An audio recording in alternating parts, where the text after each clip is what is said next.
প্রিয় শিক্ষার্থীবৃন্দ, এখন আমরা আলোচনা করব নবম দশম শ্রেণীর 2.2 এর সেট ফাংশনের এমসিকিউ নিয়ে। এখানে দেখো 1 নম্বর, f of x সমান 2x মাইনাস 16 হলে x এর কোন মানের জন্য f of x সমান 0 হবে। এখানে দেখো, এখানে বলছে f of x সমান 2x মাইনাস 16, আবার এখানে বলছে f of x সমান 0। এখন দেখো, এটা আমরা সমাধান করব।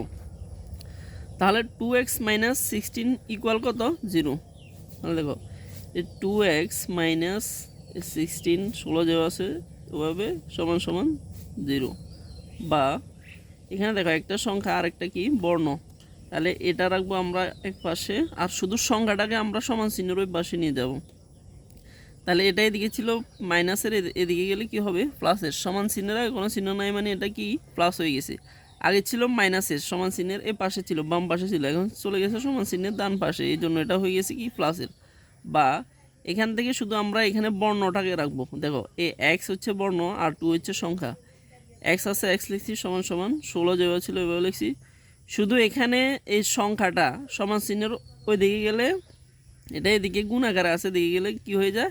বা আকারে হয়ে যায়। তাহলে আমরা যদি 2 দিয়ে 16কে কাটি, তাহলে 8 গুণে 16, তাহলে সুতরাং এক সমান সমান আমরা কত পেয়েছি? এক সমান সমান 8। তাহলে আনসার কত আমাদের? 8। এটাকে অন্যভাবে করা যায়। কিভাবে?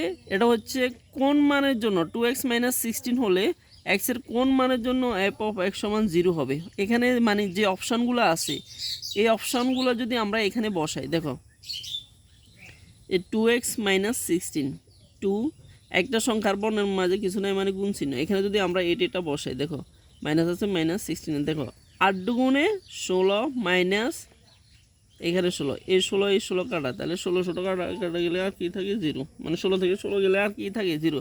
মানে কোন মানের জন্য 0 হবে? তাহলে আমরা যদি অপশান 8 নিই তাহলে 0 হয়। তাহলে এটা আমরা এই দুইভাবে করতে পারি। কতভাবে করতে পারি? দুইভাবে করতে পারি।